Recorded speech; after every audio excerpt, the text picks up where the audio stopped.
नमस्कार. आम्ही आता आहोत अहमदनगरमध्ये आणि डॉक्टर सुजय विखे पाटील आपल्यासोबत आहेत.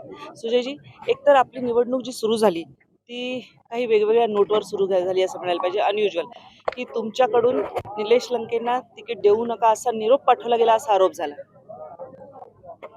तो विनोद म्हणून या अहिल्यानगरच्या जनतेने विनोद म्हणून ऐकला आणि सोडून दिला. आदरणीय पवार साहेबांचं कुठलंही भाषण विखे पाटील परिवाराविरोधात या अहिल्यानगरमध्ये चालत नाही. 40 वर्ष हे भाषण ऐकून लोक थकलेत. लोकांना हे सगळं रामायण आणि सगळं महाभारत माहिती आहे. त्यामुळे या गोष्टीवर कोणीच विश्वास ठेवू शकत नाही. आणि याचाच अर्थ ते स्टेटमेंट जरी बोलून गेले तरी किती मोठा जनसमुदाय आज माझ्या सभेला आला यातून तुम्हाला त्याचा अर्थ लागेल. दुसरं नंतर झालं की निलेश लंके नावाचे आणखी एक उमेदवार निवडणुकीच्या रिंगणात आहेत. त्यावरूनही डमी उमेदवार तुम्हीच उभा केला अशा पद्धतीचा पण आरोप झाला. आरोप करणार आरोप करत राहतात. त्याच्यावर काय उत्तर द्यायचं आपण. आता तालुक्यातलं एखादं एवढं लोक 5.25 वर्ष सहन केलं या तालुक्याच्या जनतेने, गोरगरीब जनतेने. त्या भावनेमध्ये एखाद्या व्यक्तीने अर्ज भरला असेल तर त्याचा व्यक्तिगत प्रश्न आहे. माझा याच्यामध्ये काय संबंध असतात किंवा माझ्यावर मला ते नंतर कळालं झालं म्हणून तालुक्याच्या लोकांनी काय निर्णय घेतला असेल तर तो तालुक्याच्या निर्णयाला त्यांनी या ठिकाणी पुढे घेऊन जातील. माझा काय संबंध त्या विषयावर. तुम्ही त्यांच्या भाषणाबद्दल जे नेमकं बोललात की त्यांनी भाषण माझ्या पद्धतीने करून दाखवावं, मग मी कदाचित अर्ज सुद्धा भरणार नाही. तुम्हाला नेमकं काय म्हणायचं होतं? पवार साहेबांनी त्याला उत्तर सुद्धा दिले. हे पहा, माननीय पवार साहेबांच्या कन्या जे संसद रत्न आहेत आणि 5 टर्म खासदार आहेत, 4 टर्म असतील, त्यांचं तुम्ही स्वतः लोकसभेचे सगळे भाषण काढून पहा की त्यांनी एकदा तरी मराठीमध्ये काही मोठं भाषण केलंय का? बजेटवर रिप्लाय केलाय का? हा कोणाच्या भाषेचा किंवा कोणाचा अपमान करायचा विषय नसतो. विषय हा आहे की दिल्लीमध्ये काम करत असताना जेव्हा आपण संरक्षण अधिकाऱ्यांसंदर्भात चर्चा करतो, IAS अधिकाऱ्यांची चर्चा करतो, ब्युरोक्रॅटची चर्चा करतो, तर तिथं त्या ब्युरोक्रॅट्सला मराठी येत नाही. हा माझा व्यक्तिगत अनुभव आहे. आणि म्हणून कामाची सोडवणूक करत असताना हे 2 भाषा, इंग्रजी आणि हिंदी, हे वरिष्ठ पातळीवर काम करताना आल्या पाहिजे, एवढंच त्याचा मसुदा होता. त्यामध्ये पार्लिमेंटमध्ये कसं बोललं जातं किंवा काय बोललं जातं किंवा किती त्याला कन्व्हर्टर आहेत, त्या सगळ्या गोष्टी मला मान्य आहेत. पण माझ्या 5 वर्षाचा व्यक्तिगत अनुभव राहिला की जेवढं विकास या अहिल्यानगरमध्ये झाला, फ्लायओव्हरचा झाला, जेवढे संरक्षणाचे प्रश्न आपण सोडू शकलो, हे सगळे माननीय लेफ्टनंट जनरल असतील, ब्रिगेडियर असतील, या सगळ्यांसोबत चर्चा करताना त्या ठिकाणी त्यांना ज्या भाषा करतात त्या भाषा एखाद्या व्यक्तीला याव्यात ही माफक अपेक्षा आहे.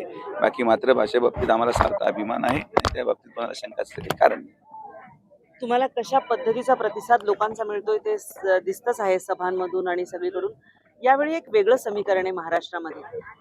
थोडंसं अनाकलनीय असं सुद्धा म्हणावं लागेल, कारण अर्धी राष्ट्रवादी तुमच्याबरोबर, अर्धी शिवसेना तुमच्याबरोबर आणि भारतीय जनता पार्टी आहे, याशिवाय तुमचे अन्य मित्रपक्ष आहेत. या परिस्थितीमध्ये कार्यकर्त्यांपर्यंत ते पोचणं आणि त्यांनी एकसंध होऊन काम करणं, पूर्वीचे सगळे राजकीय विरोध विसरून काम करणं, हे किती अवघड जाते मॅनेज करायला? अहिल्यानगर जिल्ह्याचं राजकारण फारच वेगळं आहे. तुम्ही जेव्हा फिराल तुम्हाला लक्षात येईल. अशा घडामोडी या जिल्ह्यासाठी फार अगोदरपासून लोकांना ज्ञात आहे.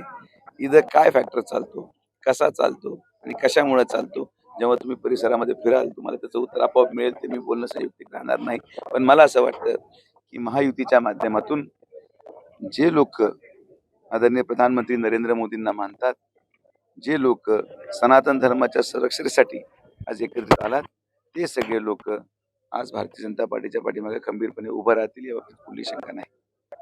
तुम्ही एक न्यूरोसर्जन आहात, सुपर स्पेशलायझेशन मेडिकल फील्ड मधलं केलेलं आहे. मग कधीतरी असं वाटतं की राजकारणाची धकाधक सोडावी आणि पेशंटला आपल्या इतक्या ह्याचा लाभ द्यावा असं? नाही, मला अगोदर असं वाटायचं, पण नंतर जेव्हा मी राजकारणात आलो तर मला असं जाणवलं की याच्या इकडं राजकारणामध्ये जास्त लोक पेशंट आहेत मानसिक. अगोदर इकडचे पेशंट ठीक करू, इकडे तर सगळे बरे झाले का मग मी परत आपल्या प्रोफेशनला जाईल. काय तुमची युएसपी वाटते? कारण की 5 वर्षामध्ये केलेलं काम घेऊन जनतेसमोर जायला लागतं. त्यावेळी तुम्ही कुठले कुठले मुद्दे घेऊन जाताय? कुठली ठोस कामं तुम्ही जनतेसमोर मांडू शकताय की ही मी केलेली आहे? अनेक असंख्य कामं आहेत मॅडम. म्हणजे 5 मिनिटाच्या इंटरव्ह्यूमध्ये सांगू सुद्धा शकत नाहीत असे कामं आहेत. ही जी जनता तुम्हाला इथं आलेली दिसते, ही काही पैशाने आणलेली जनता नाहीये. या प्रत्येकाच्या गावात टक्केवारी न घेता विकास निधी केलाय आणि म्हणून आज त्याची परतफेड, त्या प्रेमाची परतफेड करण्यासाठी जनता इथं येते. हेच माझं उत्तर आहे. आलेली जनता आज जेवढी गर्दी इथं पाहतात, याच्यापेक्षा 75% किंवा 25% गर्दी सुद्धा राष्ट्रीय नेत्यांच्या सभेला झालेली नाही. पण मी कुठल्याही राष्ट्रीय नेत्यांना घेता एवढी जनता आणू शकतो, याचं माझं फार मोठं कारण आहे. ते तुम्हाला हळूहळू निकालावर लक्षात येईल. सोशल मीडियाच्या माध्यमांमधून तुम्ही बरीच कामं सातत्याने जनतेपर्यंत पोहोचवत असता. याशिवाय एक पण अजून मुद्दा आहे की काही प्रश्न घेऊन पण लोक येतात की इथले पाण्याची समस्या असेल, ती सुटली पाहिजे. MIDC 3 आलेले आहेत हे मान्य, परंतु तिथे उद्योग आले पाहिजेत. त्यासाठीचा काय प्लॅन आहे आणि त्यासाठीची काय योजना आहे? उद्योग आणण्यासाठी सुशिक्षित माणूस लागतो. ॲज अ सेड अगेन, की जेव्हा MIDCचा लेआउट टाकला जातो, आज सुपर MIDC मधून 2 मल्टीनॅशनल कंपन्या सोडून गेल्या. काय कारण आहे हे पण शोधलं गेलं पाहिजे. कोणता लोकप्रतिनिधी त्या काळात काम करत होता हे शोधलं गेलं पाहिजे.